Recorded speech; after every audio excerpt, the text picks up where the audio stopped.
Toyota is considering a $500 million investment into its Texas plant. What do they build in Texas? They build the Tundra and the Sequoia. Rest in peace, Tacoma, right? That's built across the border in two different plants in Guanajuato, as well as Northwest Mexico at the Baja plant. Why would they be investing an additional $500 million in the Texas plant? Well, we'll try to figure that out. Now, Toyota is seeking a tax relief for a potential project totaling $531 million in investments at its Texas facility. Would they be building a fully battery electric Toyota Tundra and Sequoia here? Conveniently for us over at Automotive News, they sat down with the CEO here in North America, Ted Ogawa, and we have some information about this. So Automotive News asked Ted, hey, what are you doing about the Ford Maverick? There's nothing that you have currently that's a competitor. You used to have the Tacoma that was small. Now the Tacoma is huge in comparison to what it used to be.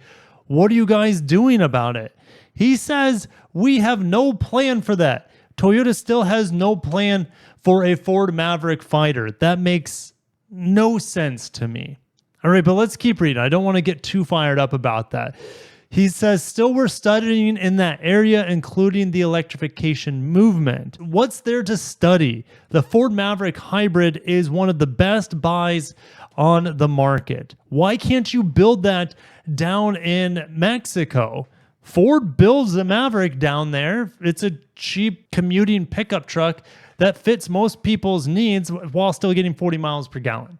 All right. Why can't they build that there instead of the Tacoma, move the Tacoma back up to Texas? That would be amazing. I'm sure a lot of you guys would be happy about the Tacoma being made in Texas instead of Mexico. But anyways, he says, for example, the full-size electrification pickup truck is not good chemistry with these customers. They don't want to make a battery electric Tundra. He says, however, in mid-size or smaller size, there's more of electrification opportunity compared to full-size area.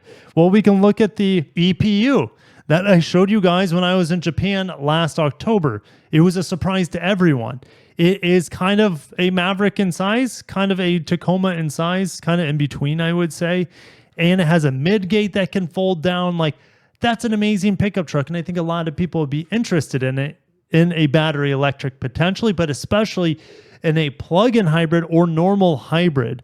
He says, so far for us, it's one of the opportunities to think about. The smaller size than Tacoma pickup truck in the future. Everyone's been calling it the Stout. So we will need to keep on talking with Toyota Motor Corporation side. What does that mean? Well, they need to talk to the big heads in Japan. But this is a North American product. Why can't they figure this out? I don't know. But with this information right here, they have no interest in making a fully battery electric Sequoia or Tundra. However, they could happily make a plug-in hybrid Tundra and Sequoia. And I think that's what's going on right now. The San Antonio Express News first reported on this investment earlier in the day. The report, citing public record filings, said Toyota plans to construct a whole new building, add 411 jobs, and potentially expand an existing plant in San Antonio, Texas. Going over to the Toyota Manufacturing Texas website, they employ 9,400 people, but really 2,600 are on, or you could say on the battleground there, putting the vehicles together. The rest could be suppliers or just additional employment there to support the production. So we don't know how many would be actual production people for the 400 or so that we're hearing. Definitely not enough people for the addition of a whole new vehicle. Absolutely not. So what we're seeing here is some sort of specialty added on. We're not going to see the Stout be built here with just 400 people being added on here. That sort of additional investment could absolutely be where they would build the battery packs for a plug-in hybrid. Toyota's North Carolina battery plant comes online next year, and they will build two different sizes of batteries.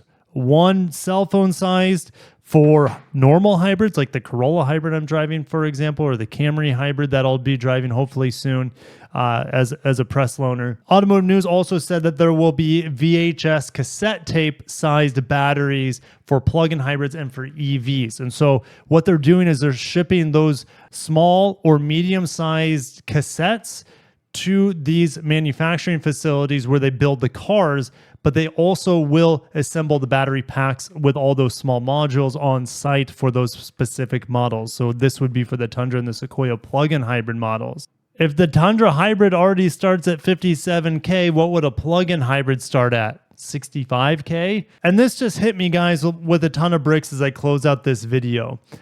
This sort of investment could mean that the Tundra goes full hybrid just like the Camry went full hybrid. I don't see any reason why it wouldn't start being hybridized from the base model.